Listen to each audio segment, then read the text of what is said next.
All right, welcome back. Newly released video is reigniting questions and emotions about one of the country's most controversial police-involved shootings in recent years, the 2014 death of Michael Brown in Ferguson, Missouri. The tape may shed new light on what happened in the hours before his death.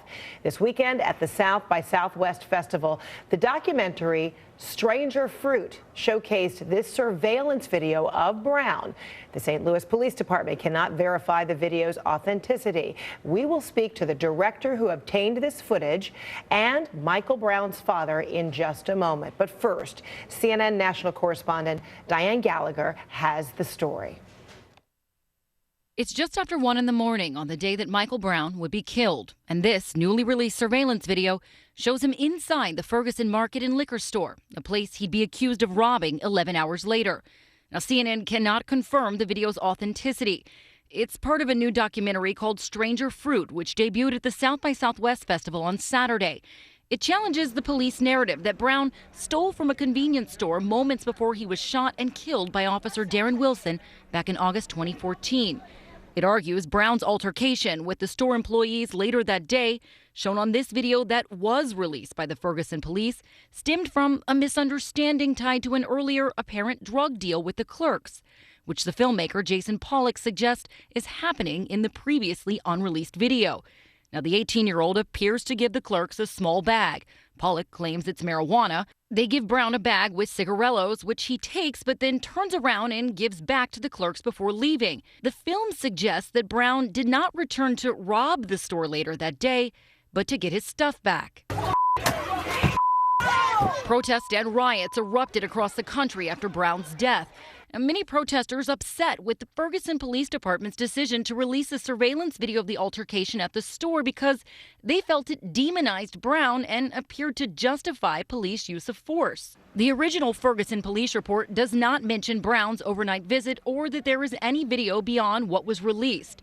The visit was briefly mentioned in a St. Louis County police report.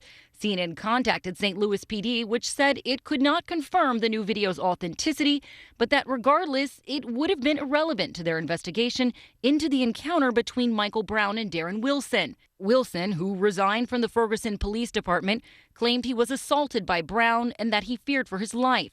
A grand jury and in a federal civil rights investigation declined to indict Wilson. Now, we reached out to the Ferguson Police Department to ask them about the video and why it wasn't released before. We were told to call back tomorrow when the public information officer would be on duty. We also tried to get in touch with the attorney who represents the Ferguson Market. They haven't gotten back to us just yet. However, he did do an interview with the New York Times. In that interview, he disputes the version of events that appear in the documentary. Diane Gallagher, CNN. The filmmaker who obtained this new footage, Jason Pollock, joining me now. He is also with Michael Brown Sr. in Austin, Texas, the father of Michael Brown, where the documentary premiered this weekend. Good to see both of you. I know this has been an incredible, emotional journey. Your screening happened today. Mr. Brown, let me begin with you. Yes. How is this making you feel, seeing this video, seeing this documentary? It makes me feel happy because, Mike had been demonized, It needed some truth. The truth needed to be out for the public so they can see it for themselves and be judgmental on the right thing instead of what was put out there to make him look like a bad person, So I'm satisfied, with that. Hopefully this can move forward as far as maybe trying to open up a case. You, as a family, you have pursued a federal case in this as well as civil action. How do you see that this video that Jason obtained and put in his documentary might assist in your legal challenges? I think highly it'll work in our favor, because no one was expecting to see nothing like this. So it's a lot of people probably walking around with their eyes buck, like, wow, where did this come from, So. I think some numbers probably come on the table. I have to get with the lawyers with that. That's something that they have to work out, and hopefully it'll work for the best. And Jason Pollock, where did this come from? Where did this video come from? How did you obtain it? I obtained this video by deciding to move to Ferguson, work with the family, and do real investigative journalism for the last 2 years. And that's how the truth comes out. When you do real work and you focus on one story and you dig into it. We originally found the paperwork in the St. Louis County Police report, which shows that they saw a video at 1:13 a.m. of Michael Brown walking into the convenience store. And that tipped us off that this happened. They admit that it happened in their own report, and the document which we found proves it. So them saying that they don't know what they're talking about is ridiculous, because they either don't read the report or they're not telling us the truth. Based on everything that's happened, it seems like they're probably not telling us the truth. So we found the document, and then we were able to acquire the video. And the video is at the same exact time as their own document. So to prove that the video is real, they proved it for us. Their document says that Michael Brown walked into the store on August 9th at 1:13 a.m.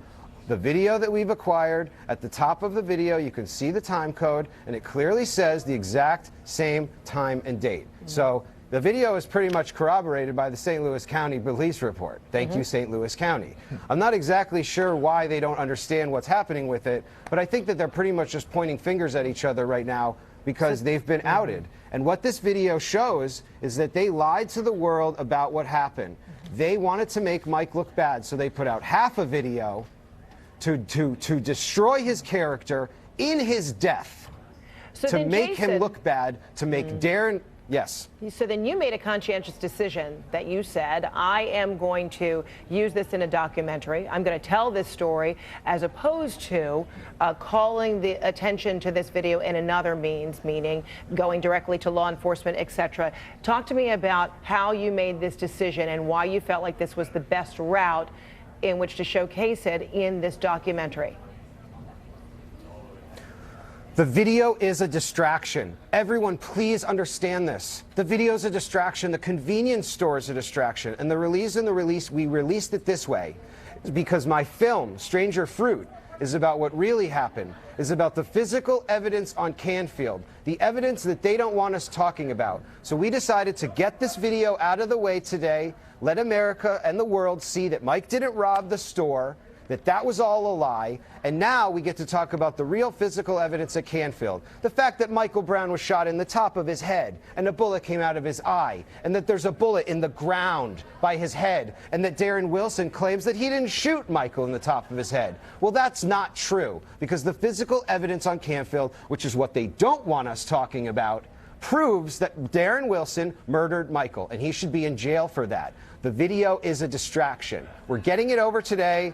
Big New York Times, done with the video. He didn't rob the store. Now let's talk about the actual physical evidence, which proves that Officer Wilson lied, and which proves what happened at Canfield. Okay, so Mr. Brown, when you look at this video and the video depicting Michael Brown going into the store, there does appear to be, there's an exchange taking place. Jason, in the documentary, describing that it was, exchanging pot for a case of cigarillos, and then leaving and then coming back and claiming it later.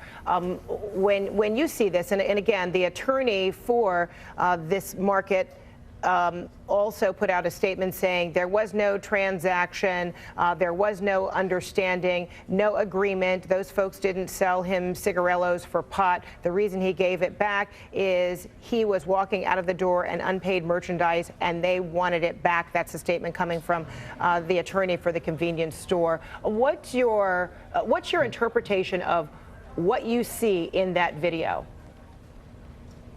Well, Mr. the Brown? taste is in the pudding, Yeah, can you hear me? Yes, I can. Hello? Go ahead. The taste is in the pudding, you can see it for yourself. All the information is right there for you, I just feel like they should have came out a little earlier. Maybe the city of Ferguson wouldn't have got too up like that. Maybe things would have happened a different way, So it's almost like they asked for it, if you ask me, for not keeping no truth in it. So, If I could discuss that a little bit too, for a moment. Real quick. Go ahead, Jason. The Mr. store. Brown, thank you so much for your input. Okay, Go so ahead, Jason, we real see. quick. All right.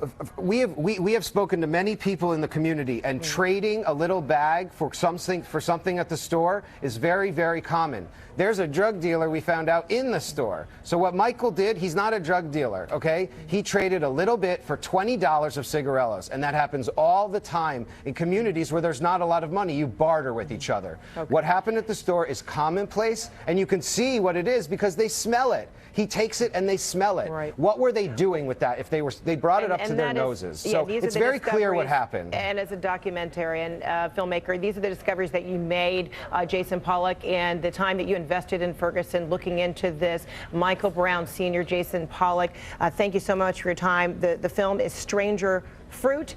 You've received quite the reception there, and it's unveiling. And thanks so much for your time and bringing us this story. We appreciate it. And our hearts still go out to you, Michael Brown, and your family for your loss. All right, the CNN Newsroom starts right now, a new hour.